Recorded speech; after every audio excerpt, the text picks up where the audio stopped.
ভাই এইখানে দেখতেছি অনেক আইটেম সাজায় রাখছেন, এগুলাতে কি মুড়ি মাখা করেন? এগুলিতে মুড়ি মাখি, মুড়ি মাখা আলাদাও বিক্রি করি। আলাদাও বিক্রি করেন? কোনটা কত করে বিক্রি করেন একটু যদি দেখায় দিতেন। হ্যাঁ, এটা হলো কালো গরুর তিল্লি, কালো ভুনা। হ্যাঁ, ঢাকা সিটির মধ্যে 1 পিস, এটা কোনো জায়গায় পাইবেন না আপনি। কত করে এটা? এটা বেচি মাত্র 30 টাকা পিস। 30 টাকা পিস। হ্যাঁ। তারপর হচ্ছে আলুর দম। হ্যাঁ, আলুর দম, আলু বেচি 20 টাকা প্লেট, 20 পার টাকা পিস plate। 3 টাকা। পার পিস 3 টাকা। আগে 2 টাকা বেচতাম, দাম বাড়ছে, পার পিস 3 তার টাকা। মানে 6-7 পিস পাওয়া যায়। হ্যাঁ, তারপরে চানা বুটের রেজালা 20 টাকা প্লেট। 20 টাকা প্লেট। হ্যাঁ, মানে একজন খাইতে পারে ওরকম ভাবে। খাইতে পারে। আর আপনার কলেজি আছেন, এটা কি ভাই? এটা হলো গরুর ফ্যাপসা বুনা, গরুর ফ্যাপসা। বোনা হ্যাঁ, আছে। গরুর ফ্যাপসা বুনা এটা। এটা কত করে? এটা হলো পার পিস 10 টাকা।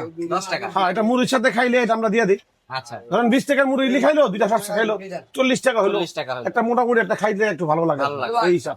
আর এই যে এইদিকে কি ভাই? এটা হলো আপনার বড় মুরগি আছে না, মুরগির কলিজি, মুরগির গিলা, মুরগির ডিম, কত? এসব মুরগি আইটেম, এখানে গরু নেই। আচ্ছা, এগুলো কত? যারা হিন্দু বাইরে আছে, ওরা আবার গরু তো খাইবার চায় না, ওরা আমার এখানে অনেক হিন্দু কাস্টমার আছে, তো গরু আর মুরগি আমি আলাদা রাখি, যাতে না মিক্স হয়, মশলাও আলাদা, আপনার সবকিছু আলাদা। সবকিছু। হ্যাঁ, হিন্দুরা যারা খায় আমরা মুরগিটা বানাই দিই, আর যারা মনে করেন মুসলমান, ও গরু মুরগি মিক্স করে খায়। আচ্ছা, তাহলে ওইটার মধ্যে হচ্ছে যে খাবার সব মুরগি এগুলো কত করে? এগুলি কলেজি হলো 30 টাকা, ছোট কলেজি 20 টাকা, এখানে বড় লেগ পিস পা আছে এই যে, এটা 15 টাকা পিস বিক্রি করি, আর এটা পা বিক্রি করি 10 টাকা।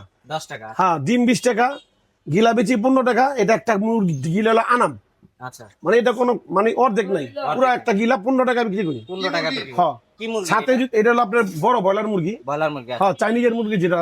আচ্ছা, আপনার মুড়ি ভর্তা যদি খায়, গিলা আর কলিজি সহ প্যাকেজ বেচে আমরা 60 টাকা, 60 টাকা। আর বাইঙ্গা খাইলে হয় 65 টাকা। কত বছর যাবত এই বিজনেসটা করতে? আমার এই ব্যবসা আজকে 26 বছর। 26 বছর যাবত হ্যাঁ। আপনিই করতেছেন? আমি নিজেই করতেছি, চকবাজার থেকে আমার জীবন শুরু। চকবাজার থেকে? হ্যাঁ, চকবাজার দাম কম ছিল তখন, আচ্ছা। 2 টাকা করে মুড়ি বেচছি, 8 আনা পিস আলু বেচছি। আচ্ছা। হ্যাঁ, ভাই আপনি যে 26 বছর আগে মানুষ কি মুড়ি খাইতো? 26 বছর আগে ওখান থেকে আরো বেশি খাইতো। চকবাজারে এক সময় মুড়ি ভর্তা দিয়ে নাস্তা করতো, আচ্ছা, মানুষ নাস্তা করতো না, কারণ মুড়ি ভর্তা খাবো, নাস্তা করো, এই হলো পরিস্থিতি। তখন কি সারা পুরান ঢাকার মানুষ তো মুড়ি ভর্তা পছন্দ করে বেশি। তখন কি সারাদিনে বিক্রি করতেন? তখন না, সকাল 10টা থেকে বেলা 3টা পর্যন্ত। ও, এখন রাতে? হ্যাঁ, তারপর আবার এখানে এসে ফুটপাতে বেচতাম, ফুটে আমার দোকান ছিল তখন। এই যে এখন যেমন বিকালে বেলা বেছি, ওই বিকাল থেকে রাত পর্যন্ত বেচতাম, 2 বেলাই বেচতাম দোনো দিকে। তাহলে চকবাজারের মানুষ সারাদিনে মুড়ি খায়? চকবাজার সারাদিনই মুড়ি খাই, আমি যদি সারাদিন থাকতাম সারাদিন খাইতো, কিন্তু সারাদিন দাঁড়ায় বেচাটা সম্ভব না। এখানে এসে বসে বেচতাম, একটা ফুটপাতের দোকান ছিল, এখন আল্লাহর মধ্যে আমার স্টোর দোকান হয়েছে, চকবাজার আর যাই না।